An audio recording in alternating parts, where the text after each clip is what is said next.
Morbius is directed by Daniel Espinosa and stars Jared Leto, Matt Smith, Tyrese Gibson, among others. And in this story, it deals with Dr. Michael Morbius, who is suffering from a blood disease, and he ends up finding a cure in the form of vampires that he comes across from Costa Rica, and in the form of bats that he comes across from Costa Rica. And he ends up basically becoming a vampire. And along the way, he ends up having to encounter and stop his brother, his adopted brother, played by Matt Smith, who ends up getting the same powers that he does. Now, here's a little backstory. Now, this movie was in development for a while from Sony, as they essentially wanted to establish their own universe that was adjacent to the MCU, Marvel Cinematic Universe, by essentially taking the comic books villains of Spider-Man in the comics, including Morbius and Venom and among others, and trying to basically give them their own solo films. And ever since Venom came out, the plan is now going forward to try to essentially get them more closer to the Marvel Cinematic Universe that has been successful with the other Spider-Man movies that have been going on. And after hearing the news that there was going to be talk about Morbius in the last few years, it kind of got me interested, because I actually got introduced to Morbius back when I was a kid watching the original Spider-Man animated series from the 90s, and I got really interested with how they would basically try to pull that off if they were going for like a more darker route. Because if I remember in the original animated series, you had it to where you had Morbius that was more addicted to plasma than he was of blood. And that was on the show that was kind of more censored and couldn't get away with a lot of stuff. But with that being said, it got me interested too, because it seems like that when I first heard they were going to do these Sony Spider-Man movies that they were trying to pull off, especially with Venom, it really seemed like they were going to try to maybe push more R-rated material. And unfortunately, ever since Venom came out, it seems like they haven't really tried to approach that, because since Venom was PG-13 along with its second one, it seems like the studio has kind of got involved in doing a lot of tampering to try to hold back from what the directors have been really wanting to accomplish. Because there was a lot of things going around to where the movie Morbius was trying to get released within the last couple of years, and it had so many delays going back and forth between the pandemic, and also with Spider-Man No Way Home's success, it seemed like there were rumors going around that supposedly they were trying to do some things to tie it into more things that the multiverse set up in that film.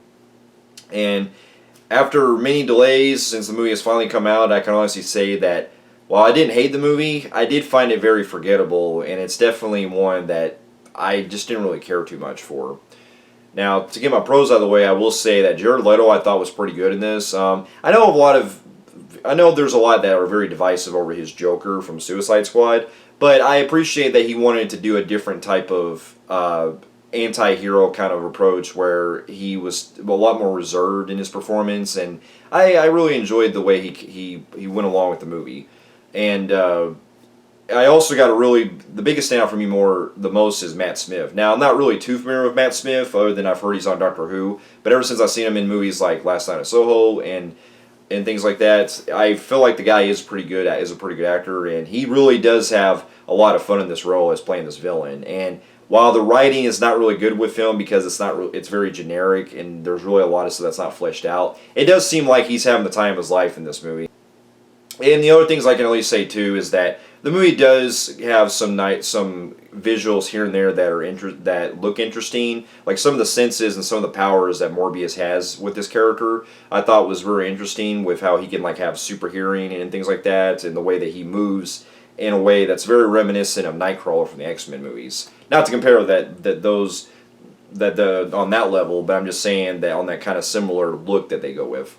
And then, of course, there's a couple action scenes that weren't too bad from the way they played out with it. But this is kind of where I get into more of my flaws. And to begin with, the thing that really holds the movie back the most is the way the writing goes of its story. Because it really seems like the way that the plot was going, with a lot of development that was probably cut out from the way that we're starting to see with Morbius and his adopted brother's relationship, feels very thinly plotted and very glossed over, to where we're not really getting much material. And it seemed like they were going for something a lot more bigger than what we've seen, because it seems like behind the scenes that Sony got a hand of trying to edit the film like they were known for, and not really giving the director their whole due diligence with being able to make the movie that they wanted. And that's the problem I've been having a lot with these last three movies. These last three movies that are in the Sony verse. First we had it with Venom, then we had it with Venom Let There Be Carnage, now with this one. It seems like, is it just like they don't want to give the directors a chance to really put out the movie they wanted? Because even from the trailers and everything that we've seen, that there's a lot of scenes that were either used with different takes, or they had like things that were shuffled around or reshot to where they used different footage. And it really makes you really wonder like where this franchise is really going with how much stuff that they're really trying to tie in to like other universes and stuff, and it just becomes very more complicated than it should be. And it really shows here, because one of the other biggest things that really holds me back the most is its rating.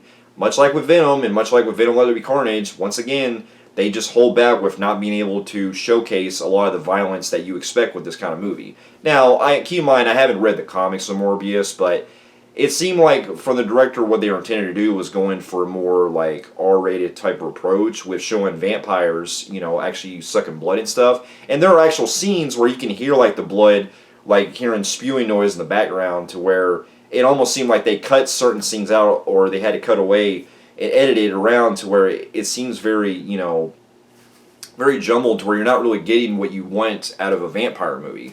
It's just like, why can't they stick to doing what they did with like some of the other movies that got away with that, like Deadpool and all that? It wouldn't hurt to make an actual R-rated Marvel film again, like they did with Deadpool and also with Logan.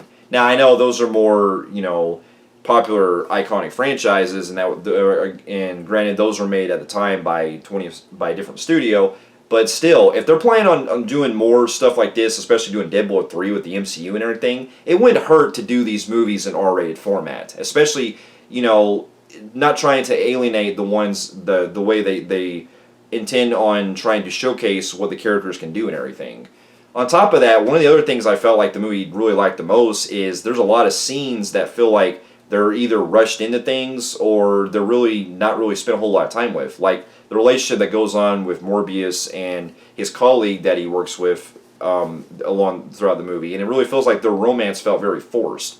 Also, it seems like we're missing a whole lot of chunks that involve with the relationship that builds with not only Morbius and his adopted brother, but also their father figure played by Jared Harris. It seems like you get like very bare minimum scenes that play out in the beginning when they're in their childhood, and then it cuts to immediately years later.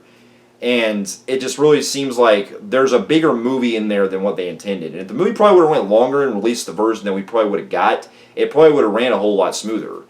And on top of that, it really felt like the movie just comes off as very generic too with its plotting, because when we have like our encounter that involves with Morbius and his adopted brother, it really feels like it's very, anticlimactic, and doesn't really have much of a big moment that you really wanted them to fight for and everything. And also, it also really seems like there's also questionable things I wonder too, like, okay, in the beginning it shows Morbius gets these bats that he gets from Costa Rica, but it makes you really wonder, like, how the hell did he get all those bats to bring them to where he was at in his laboratory? I mean, that'd be kind of hard to actually get like every single one of them to try to bring to his lab to actually make a cure out of it.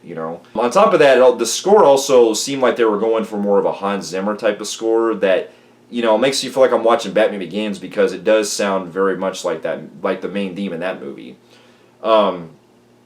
But other than that, I mean, there's more I could go into detail. And the other biggest thing is the post-credit scenes. This is the first time I've seen in one of these Marvel movies, or any kind of superhero movie with that matter, where the post-credit scenes, I really didn't seem to understand how it really made sense in the context of the movies. And also, if this is supposed to be, I'm not going to spoil anything, but if it's supposed to follow previous films that came before this movie, it made it really seem questionable how that was possible that this worked. How they essentially bring a character back from another movie into this movie. And so that I really couldn't figure out. And also, the editing was just all over the place with how, we would get quick scenes of, them fighting and stuff. And on top of that, one of the other biggest things too was I felt Tyrese Gibson and the other detective character that they bring in here felt really pointless. they come in to try to basically solve what's going on, but if they would have made it to where they maybe had more of a purpose to kind of go along with the journey of where Morbius was going, I could have bought it more, but really, you could have cut them characters out completely and it would have made no difference to the movie. And so, yeah, that was an issue. And so, overall, though, I can say that while I didn't hate the movie, and it's certainly not one of the worst movies of the year or anything, it might probably make one of my dishonorable mentions for the year because I just really didn't care for it. But given for what they had tried to do, it's very forgettable at best, and nothing really I'm going to probably really remember again. So with that, I'm going to give the movie just a very, very, very extremely high disaster grade on the Film Freaks meter. So for those of you who have also seen Morbius and also the other films in the Sony Spider-Man movies, Spider-Man universe, let me know in the comments below what you thought about it. And thank you so much for watching. Stay safe, and I'll see you in my next review. I'll see you later.